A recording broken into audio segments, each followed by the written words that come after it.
Nick J. Francis channel, welcome back. We just absolutely put Burnley to the sword 5-0.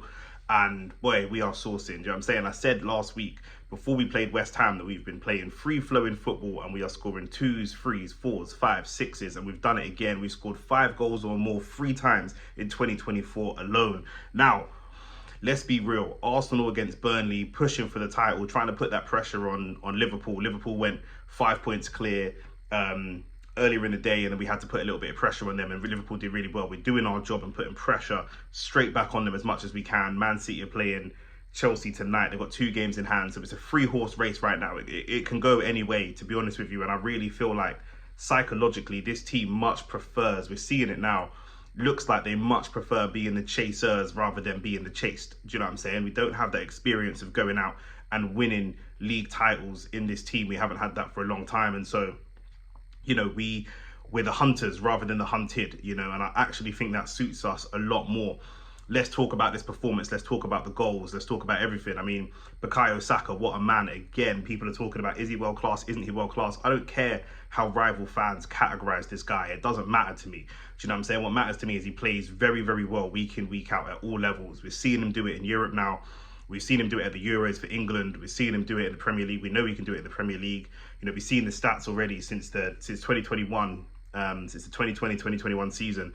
Him and Mo Salah are the only guys to hit 40 goals and 30 assists. He's in that Mo Salah type conversation in terms of goal output. Obviously, Mo Salah has got the big trophies to go with it. You know what I'm saying? So I'm not going to put them in the same category just yet. But he's in those types of conversations.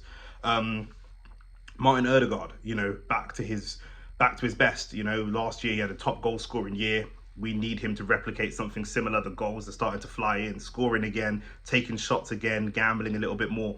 And at the moment, he's creating a goal scoring chance every 37 minutes. He's creating chances every single game.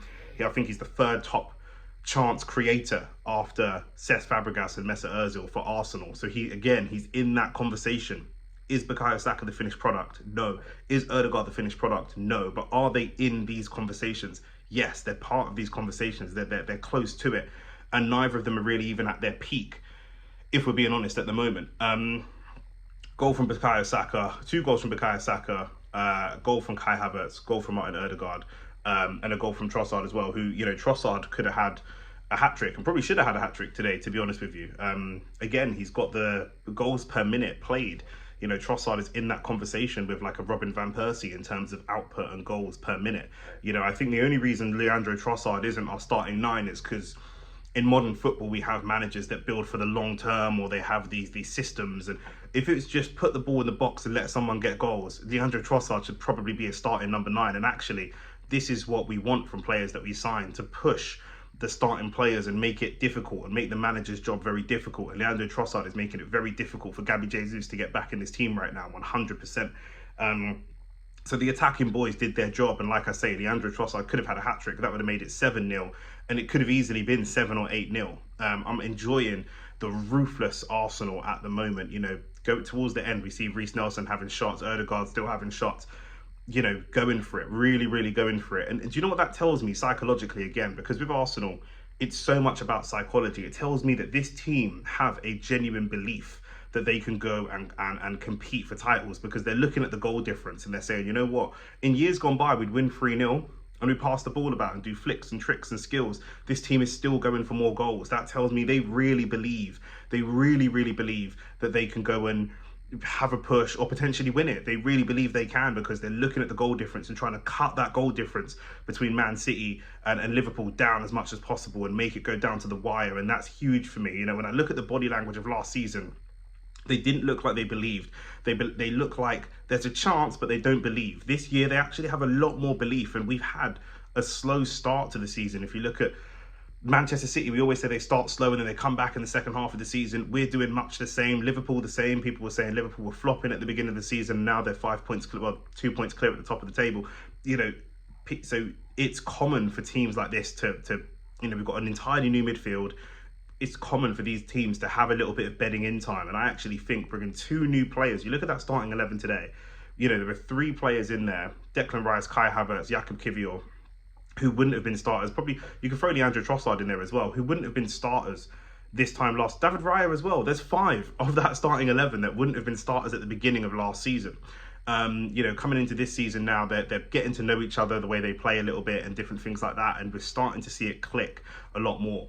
I do want to give a shout out to some of the players whose performances will go a little bit underrated today. I thought Jakub Kiwior was outstanding today. Very, very good defensively, very good going forward, bombing forward at the right time, putting balls across into the box, making things difficult. He gets the throw, he takes the fast throw on, plays it in behind from the throw for Kai Havertz's goal, and Kai Havertz playing some of the best football I think I've ever seen him play, if I'm being honest, in terms of what you didn't have at Chelsea or even for Germany is consistency with Kai Havertz. Chelsea fans will tell you he played well for one game, ghosted for several months, played well for another game. You wouldn't get consistent performances. We're starting to get consistent performances from Kai Havertz, and that's really, really positive.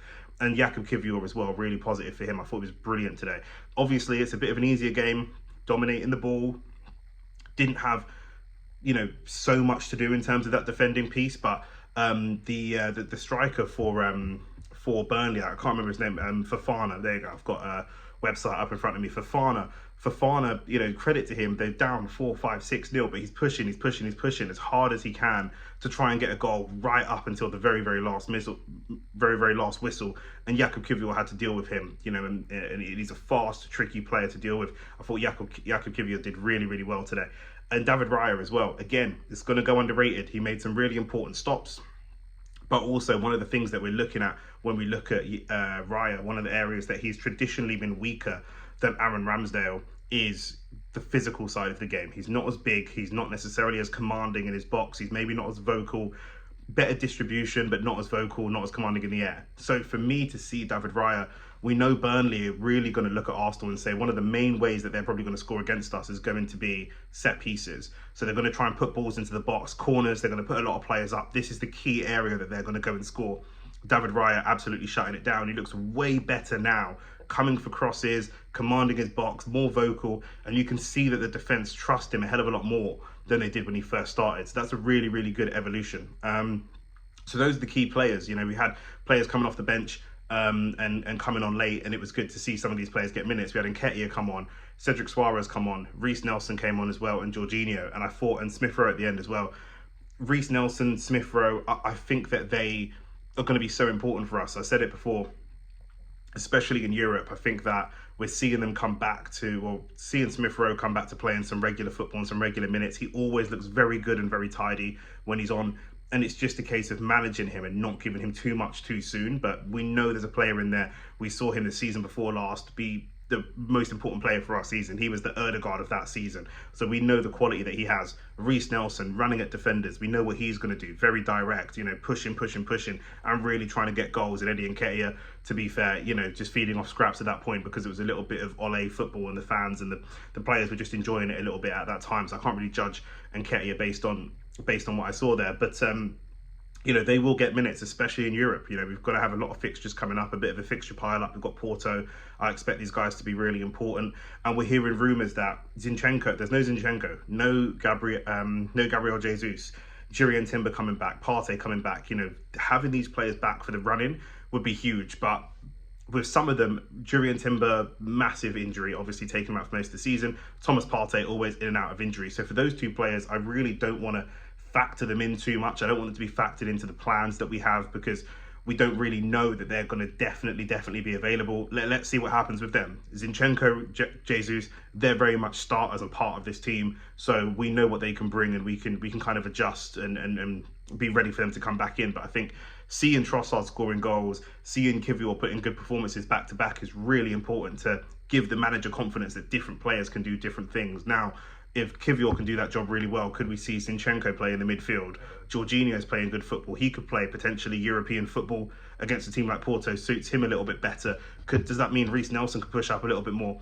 You know, if anything happens to Martinelli, could Jesus play out wide and Trossard up top? Who knows? There's so many different combinations of what we can do.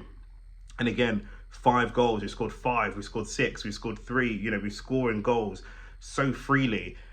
And you know, we need Chelsea to try and do us a favour and take points from Manchester City. I could potentially, maybe I'm being optimistic, I could potentially see a draw there. But when we go to the Etihad, we need this type of confidence because we need to take some level of points away from Manchester City this season. We absolutely have to if we're going to stand any chance of of competing at this level. And I really believe that we can. It's not like last season when I'm saying I believe we can compete for the title, but we're much more set up because Liverpool have won big trophies in recent years and have these world-class players, because Manchester City do. We've got players that are underrated. People still don't think Saka's world-class. That's fine. People don't think Odegaard's world-class. That's fine. People don't think Martinelli. All of that stuff is fine for us because we can be the underdog team that come and really disrupt and spoil the party.